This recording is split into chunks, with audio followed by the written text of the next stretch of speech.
नमस्कार, आप सबका स्वागत है हमारे चैनल नेक्स्ट 9 न्यूज पर। मेरा नाम है दीपक गुप्ता। महाराष्ट्र की सियासी सत्ता में शिंदे को सीएम कुर्सी से हटाने के लिए उद्धव ठाकरे, शरद पवार और तमाम बड़े नेता रणनीति बना रहे हैं कि किसी भी तरीके से शिंदे को सीएम कुर्सी से हटाया जाए। दूसरी तरफ देवेंद्र फडणवीस की अगर बात करें तो देवेंद्र फडणवीस ने अपनी सीएम कुर्सी शिंदे को दी थी। नाराज हुए थे, लेकिन पीएम मोदी ने उनकी नाराजगी दूर कर दी थी। मोदी शाह की जोड़ी हमेशा से ही सत्ता पर हमेशा से नजरें रही और उन्होंने सही फैसले भी लिए। इसी वजह से आज शिंदे और बीजेपी की सरकार चलती नजर आ रही है। लेकिन इसके साथ अब बात करें कि किस तरीके से महाराष्ट्र का सियासी माहौल गर्मा गया उद्धव ठाकरे के एक बयान से कि वो महिला मुख्यमंत्री को भी आगे कर सकते हैं। जी हां, आखिर क्या है पूरा मामला, किस तरीके से उद्धव ठाकरे का एक बयान सामने आया, उसने पूरे सियासी सत्ता को हिलाकर रख दिया। देखिए आप हमारी ये खास रिपोर्ट। शिवसेना प्रमुख उद्धव ठाकरे ने महाराष्ट्र की पहली महिला मुख्यमंत्री बनाने के संकेत दे दिए हैं। जी हां, उद्धव ठाकरे ने मुंबई में आयोजित एक कार्यक्रम में कार्यकर्ताओं को संबोधित करते हुए महाराष्ट्र की राजनीतिक लड़ाई का बिगुल फूका। अन्याय को जलाने वाली मशाल को हमने पार्टी चिन्ह के रूप में पाया है। उद्धव ठाकरे ने जोर देकर कहा कि हम इस मशाल का इस्तेमाल उतनी ही ताकत से अंधेरे को दूर करने के लिए करेंगे। उन्होंने आने वाले मुख्यमंत्री पद को लेकर भी संकेत दिए। मुंबई में लहुजी वास्ताद सेल की 228वीं जयंती मनाई गई। इस मौके पर प्रमुख रूप से उद्धव ठाकरे मौजूद रहे। इस कार्यक्रम में बोलते हुए उद्धव ठाकरे ने कार्यकर्ताओं का हौसला बढ़ाया। उद्धव ठाकरे ने कहा कि आइए हम सब मिलकर महाराष्ट्र की रक्षा करें। अगर शिव भक्ति, भीम शक्ति और लहू शक्ति के एक साथ आ जाए तो हम देश में एक बड़ी शक्ति का निर्माण कर सकते हैं। मुझे अभी लग रहा है देशद्रोही अब मुट्ठी भर नहीं रहे, लेकिन वफादार पहाड़ों की तरह ही होते हैं। साथ ही साथ भाषण में आगे बोलते हुए उद्धव ठाकरे ने कहा कि हम राज्य में सत्ता लाना चाहते हैं, यानी कि साफ संकेत दिए कि दोबारा से सत्ता हासिल करेंगे। मुख्यमंत्री के रूप में हमारा अपना व्यक्ति होगा, चाहे पुरुष हो या फिर महिला।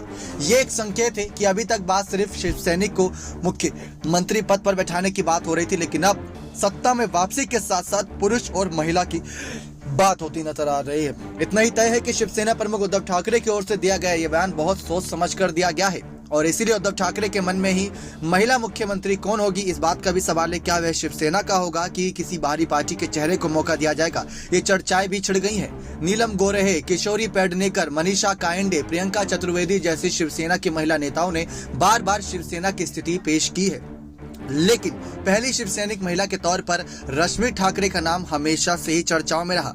आपको बता दें, नवगंतुक सुषमा अंधारे भी खुद को शिवसेना के फायर ब्रांड नेता के रूप में स्थापित कर रही हैं। महाविकास आघाड़ी पर विचार करते हुए एनसीपी से सांसद सुप्रिया सुले के नाम की भी चर्चा होने लगी है, लेकिन सबसे ज्यादा नाम चर्चाओं में रश्मि ठाकरे का है, क्योंकि रश्मि ठाकरे के नाम की चर्चा आज से नहीं बल्कि तब से है जब से उद्धव ठाकरे लगातार सक्रिय रहे राजनीति में और उनकी सक्रियता भी खत्म हुई। इसी को लेकर चर्चाएं जारी हैं, लेकिन आने वाले वक्त में रश्मि ठाकरे के नाम को लेकर और ज्यादा चर्चाएं हो सकती हैं उद्धव के इन बयानों से। बने रहे चैनल के साथ ऐसी और तमाम जानकारियों के लिए नेक्स्ट 9 न्यूज रूम की रिपोर्ट। तो देखा आप सभी ने किस तरीके से उद्धव ठाकरे ने नई महिला मुख्यमंत्री और पुरुष मंत्री, जी हां, पुरुष और महिला दोनों को लेकर चर्चा करी, लेकिन महिला का जिक्र करना ही उद्धव ठाकरे का यह संकेत दे रहा है कि वह आगे आने वाले वक्त में कई परिवर्तन कर सकते हैं। क्योंकि अगर देखा जाए सही तौर पर तो आदित्य ठाकरे एक सीएम चेहरे का यहां पर दावा ठोक सकते हैं। संजय राउत सांसद हैं, उनको तो खैर यहां पर ज्यादा आगे करना भी नहीं चाहेंगे, लंबे समय की सोचेंगे उद्धव ठाकरे।